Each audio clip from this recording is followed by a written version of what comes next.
Tensions are escalating at an unprecedented pace, and the Middle East is entering a dangerous new phase that could reshape the region and the world.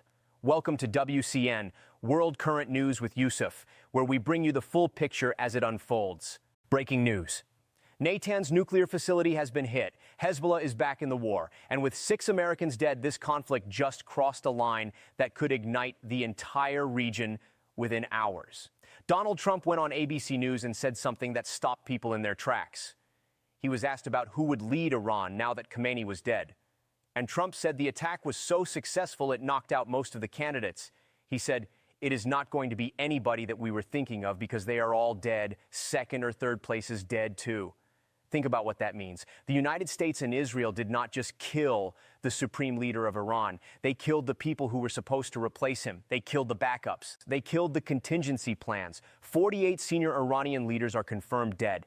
And the man who ordered the bombing is now telling the world that Iran does not have an obvious next leader because America and Israel eliminated them all.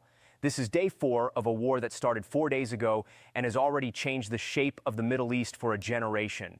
I am going to take you through every major development since my last video. There is a lot. Hezbollah has re-entered the war. The Natanz nuclear site has been hit. 6 American soldiers are dead. Lebanon's own government has tried to ban Hezbollah from fighting. The Dow Jones dropped over 500 points. And Trump says this war is going to last 4 to 5 more weeks. Let us start from the beginning of what changed in the last 48 hours. The biggest military development that most people have not fully processed yet is what happened to Natanz. Natanz is not just any target. Natanz is Iran's primary uranium enrichment facility. It is the site that has been at the center of every nuclear negotiation for the last 20 years. It is buried deep underground specifically because Iran built it to survive airstrikes. During the 12-day war in June 2025, the U.S. used bunker buster bombs in Operation Midnight Hammer and damaged 3 nuclear sites, setting Iran's program back by an estimated 2 years. Now, Natanz has been hit again.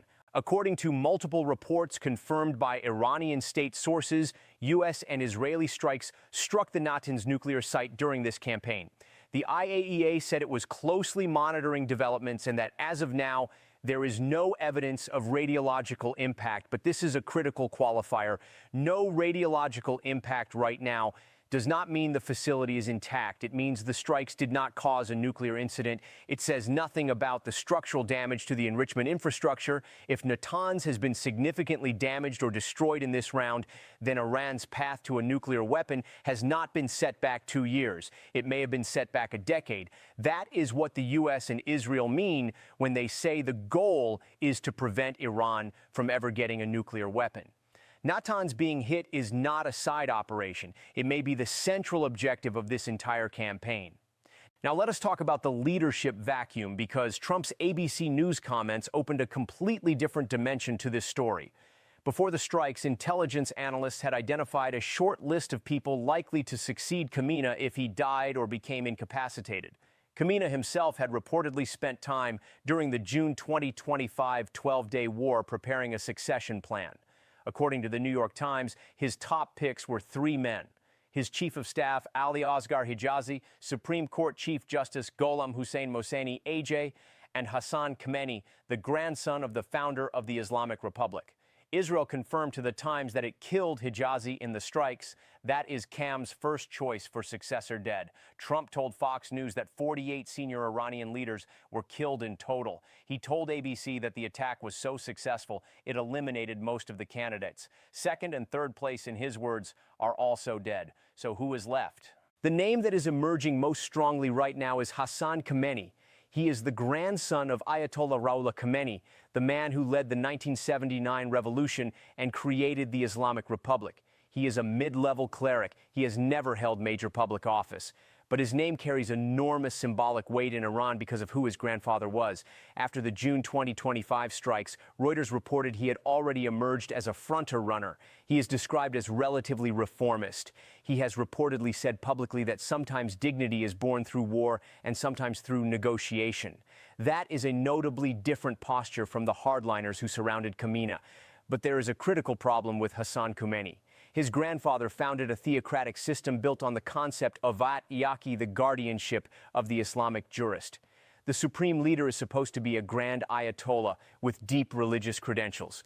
Hassan Khamenei does not yet have those credentials. Selecting him would require either bending the rules of the system or finding a way to give him the legitimacy the position demands.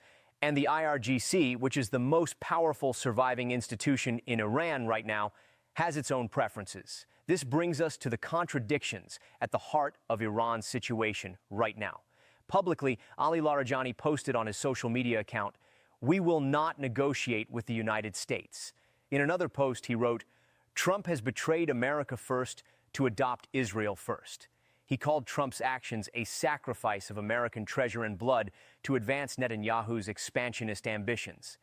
These are not the words of a man preparing to come to the table.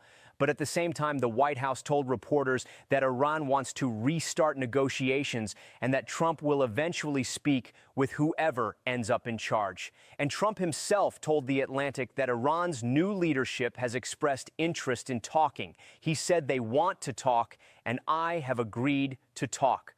So I will be talking to them. Two completely opposite messages coming out simultaneously. Analysts at the Soufan Center explained this contradiction clearly. They said that until a permanent supreme leader is chosen, any diplomatic signals from Tehran are tactical positioning, not a genuine strategic shift.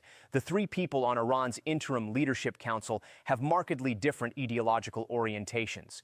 The president, Masoud Pezeshkian, is relatively moderate. The judiciary chief, Gholam Hussein Mohseni AJ, is deeply conservative. The third member is an expediency council scholar. Getting these three to agree on anything as fundamental as whether to negotiate with the United States while bombs are still falling is functionally impossible. Meanwhile, Larijani, who controls the security apparatus, is not even formally on the council. He is operating through the Supreme National Security Council, which controls the military and intelligence, and his strategy, according to Soufan Center analysts, is to sustain a war of attrition, keep fighting, keep raising the cost for the United States and Israel, keep pressuring America's Gulf allies, build enough pain that Trump eventually looks for an off-ramp. This is exactly what Iran did in the 12-day war in June 2025. Iran's foreign minister Abbas Araghi said it directly. He drew the comparison explicitly. He told journalists that in June 2025, the U.S. and Israel expected Iran to capitulate in 2 or 3 days. It took 12 days for them to understand Iran was not surrendering, and they had no option but to ask for an unconditional ceasefire. He said, "I do not see any difference between this time and the previous time." This is Iran's narrative framing, and it is important. Iran is telling its own people in the world that they survived the last war, and they will survive this one. They are anchoring expectations to the 12-day precedent, because that precedent ended with a ceasefire that Iran can characterize as a victory of endurance. But there are two enormous differences between June 2025 and now. The first difference is in June 2025, the supreme leader survived. He was the center of gravity that held the system together. Now he is gone. The system has no center, and 48 other senior leaders are dead with him. The second difference is the explicit goal. In June 2025, the stated objective was destroying Iran's nuclear program. This time, Trump said plainly on his first night that the purpose is regime change. He called on IRGC members to lay down their arms and merge with Iranian patriots. He told Iranians to take back their country. This is not a surgical strike campaign. This is the opening of something much larger. And the U.S. has committed to 4 to 5 weeks of operations minimum. Now, the front that nobody wanted to open, Lebanon. On the night of March 1st, Hezbollah fired rockets at northern Israel for the first time since the November 2024 ceasefire. Hezbollah said the attack was revenge for the killing of Supreme Leader Qais. This broke a ceasefire that had held for more than a year. Israel's response was immediate and severe. The IDF launched airstrikes across southern Beirut and the BOA Valley. Lebanese health authorities reported at least 31 people killed and 149 wounded in Israeli strikes, the vast majority in southern Lebanon. Israel also killed Abu Hamza Rami, the Palestinian Islamic Jihad commander for Lebanon, in a targeted strike in Beirut.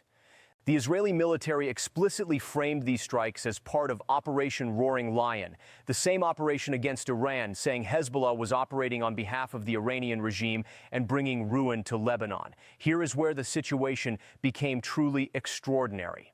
Lebanon's own government, led by Prime Minister Nawaf Salam, announced that it would ban Hezbollah's military and security activities. The Lebanese cabinet said that decisions of war and peace rest solely with the Lebanese state. They directed security and military agencies to prevent any further rocket or drone launches from Lebanese territory. They said Hezbollah must hand over all its weapons to the Lebanese state. Think about what this means. Lebanon's government is now formally trying to disarm Hezbollah during a moment when Hezbollah just fired rockets at Israel. The Lebanese government is essentially taking Israel's side in demanding that Hezbollah stop fighting. And Hezbollah, which has previously said it will only disarm after a full Israeli withdrawal from Lebanon, has no obvious reason to comply with anything while the Iran war is actively ongoing. Lebanon is now in an impossible position. Its government does not want war. Its most powerful armed group just started one, and Israel is bombing it. Anyway, let us talk about what this war is costing everyone, because the financial dimension of this story is enormous. Markets opened on Monday and immediately dropped. Dow Jones futures fell 521 points. S&P 500 futures lost 1%.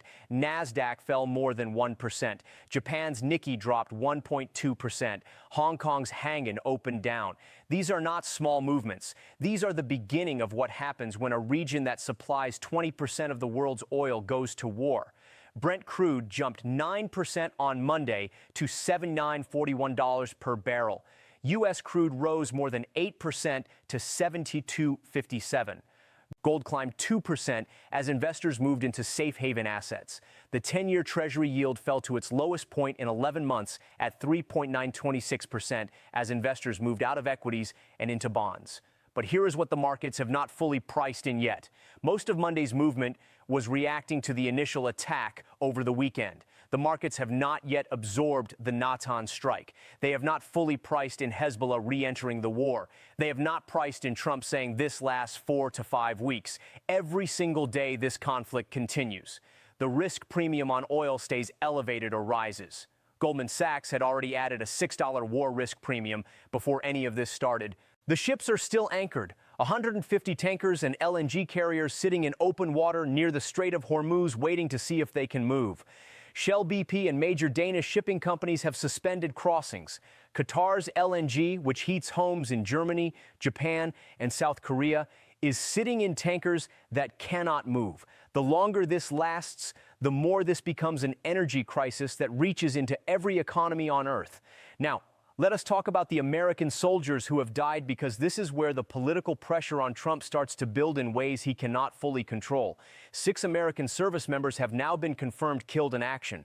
Trump acknowledged earlier that American casualties are likely and said the U.S. would press forward regardless. He said the U.S. has capability to go far longer than 4 to 5 weeks if needed, but 6 dead soldiers in 4 days with 4 to 5 more weeks of operations planned means this number is going to grow. Congress held its first classified briefings on Tuesday. Secretary of State Marco Rubio, Defense Secretary Pete Hegseth, CIA Director John Ratcliffe, and the chairman of the Joint Chiefs all briefed both the House and Senate. But the political questions are already being asked out loud. Representative Thomas Massie has said he will force a congressional vote on war authorization. Senator Mark Kelly said he agrees was a destabilizing force, but criticized the lack of any plan for what comes next. Brian Finane at the International Crisis Group called this operation illegal under U.S. domestic law because Congress never authorized it. Spain refused to allow the United States to use its bases for strikes on Iran. Turkey publicly criticized the operation. Secretary of Defense Hegseth complained that some traditional U.S. allies are, in his words, hemming and hawing about the use of force. France and the UK have both taken Iranian strikes on their military facilities in the region, including a British base in Cyprus that was hit by an Iranian drone at midnight on March 1st. But Russia and China are united in condemnation. China's Foreign Minister Wang Yi called the U.S. and Israeli strikes unacceptable, called the killing of a sovereign country's leader an assassination, and demanded an immediate ceasefire. Putin called Kamana's killing a murder committed in cynical violation of all norms of human morality and international law. Russia's foreign ministry demanded an immediate return to political and diplomatic dialogue. This is not just moral outrage. China is watching Iran the same way they watched Afghanistan and Iraq and Libya. They are watching to understand what the U.S. does to countries that cannot stop it. And they are watching how the rest of the world responds to an operation that has no UN authorization, no congressional authorization, and no coalition mandate. Melania Trump made history on Monday by presiding over the United Nations Security Council, the First Lady ever to do so. She was expected to emphasize education and technology in promoting lasting peace. This happened on the same day that 6 American soldiers were confirmed dead and Israel was bombing Beirut. The optics are extraordinary in ways that defy easy description. At the Security Council, U.S. Ambassador Mike Waltz strongly denied that the strikes violated international law. He made the case that Iran's ongoing nuclear program and support for proxy militias constituted a threat that justified military action under America's inherent right of self-defense. No resolution was passed because the U.S. has veto power and used it, but the diplomatic isolation of the U.S. and Israel in the body that is supposed to govern global security has never been more visible. Let me put this all together and tell you where things actually stand. On day 4, Iran is still fighting. Larijani says no negotiations, but something reached out to Trump, and Trump says he will talk. The contradiction will resolve itself in the coming days, one way or the other. The succession crisis is unresolved. Hassan Khamenei is the emerging fronter runner, but the Assembly of Experts, which must formally select the new leader, is trying to convene under active bombing. The IRGC has its own preferences and its own guns until a new supreme leader is confirmed. Iran cannot make a strategic decision about war or peace. Hezbollah is back in the fight. Lebanon's government is trying to stop them. This is going to fail unless Israel and Iran both stop. Neither is stopping. Natanz has been struck. The nuclear dimension of this conflict has now been addressed at least partially.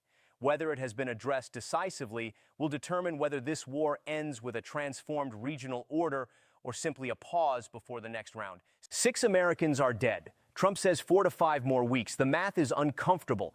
Oil is at $79 and rising. 150 tankers are still waiting. If Hormuz stays disrupted for 2 more weeks, analysts say $100 per barrel is not a ceiling. It is a milestone on the way to something higher. And somewhere in Thrawn, in a country that is simultaneously mourning, celebrating, bombing its neighbors, and trying to choose a new supreme leader, a decision is being made that will determine whether this ends in weeks or turns into something that reshapes not just the Middle East, but the entire global order. I will be here covering every development as it breaks. If you are new to this channel, subscribe, hit the notification bell. This story is the most consequential foreign policy moment in a generation, and it is moving faster than any single news organization can track alone. My job is to make sense of it for you every single day until it resolves.